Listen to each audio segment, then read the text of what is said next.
that little blue shack to the right of the address.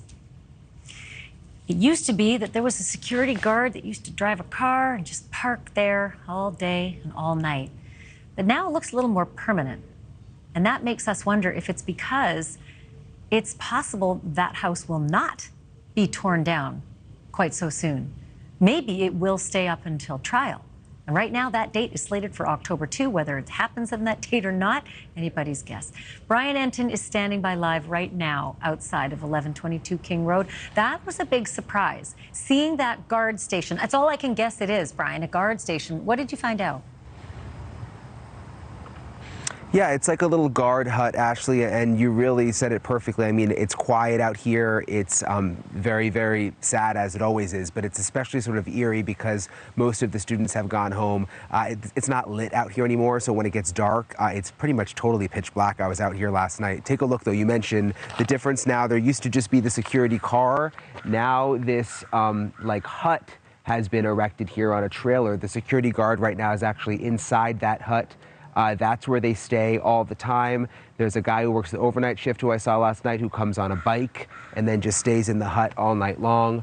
And there's also a porta potty over here if they have to use the restroom. So it does appear that they're sort of coming up with a more permanent solution to keeping an eye on the house, especially now that it doesn't appear they're tearing it down. Remember, at one point they said they were going to do it this semester once the house was handed over to the university.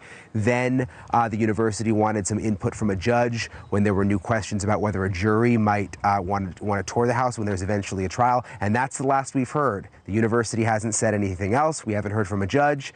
So the house still stands here. Yeah, and the majority of the families have told us that they don't want it to be torn down. They want the opportunity for a jury to go on a jury go-see if they so desire. They've seen it in other cases. They researched other cases, and they discovered that that worked, especially in one of the more recent cases in the South. Okay, so I do want to ask you, just 10 minutes away from where you're standing, Brian, is where Brian Kohberger's apartment was located. And I say was in past tense, and I shouldn't say was in past tense, because there doesn't seem to be a lot of turnover there either. You had a chance to go today. What did you discover?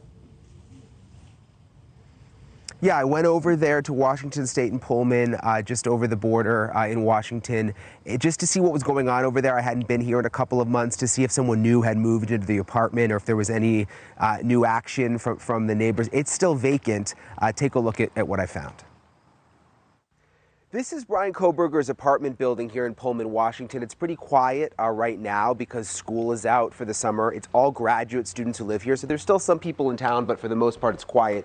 It's apartment 201, right up these stairs, and it's still vacant. There's no furniture inside. The neighbors say that no one has been coming and going, and that's apparent by what's on the door. There's actually a letter on the door that talks about weed spraying and fertilizer, and that's all the way back from April. So the place is just sat empty according to the neighbors.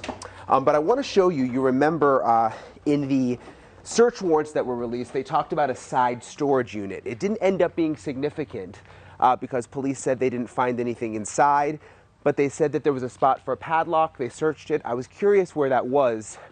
This appears to be the only storage unit that I could find on the property. So that is likely the storage unit that they searched that had no significance to the case.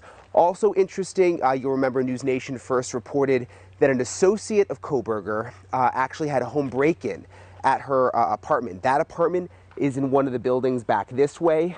She said that Kohberger actually offered to put security cameras in her apartment. Again, right here, an associate of his who lives in the same apartment complex, just in a different building. We know that all of that was later investigated by police. Okay, so also quiet over there near the campus at University of Washington, similar scene where a lot of the students had gone home. Quiet here. I just want to show you real quick, Ashleigh, there is still this memorial outside the house where the murders happened. A lot of new flowers and cards and stuffed animals were dropped by yesterday, of course, because people came to town for that Brian Kohberger hearing. Ashleigh? You know, Brian, I have to say it's sort of nice to see that there's fresh flowers there, because I started to feel as though it was that lonely environment with all the kids gone. Maybe people would forget to to update that memorial. So it's kind of nice to know that people haven't forgotten and they're still bringing, something to show their respect. Brian, great job. Thank you so much for that. Thanks, Ash. Brian Entin, as always, doing such a terrific. Thank you for watching. Go to newsnationnow.com to find NewsNation on your television provider. And don't forget to click the red subscribe button below to get more of NewsNation's fact-driven, unbiased coverage.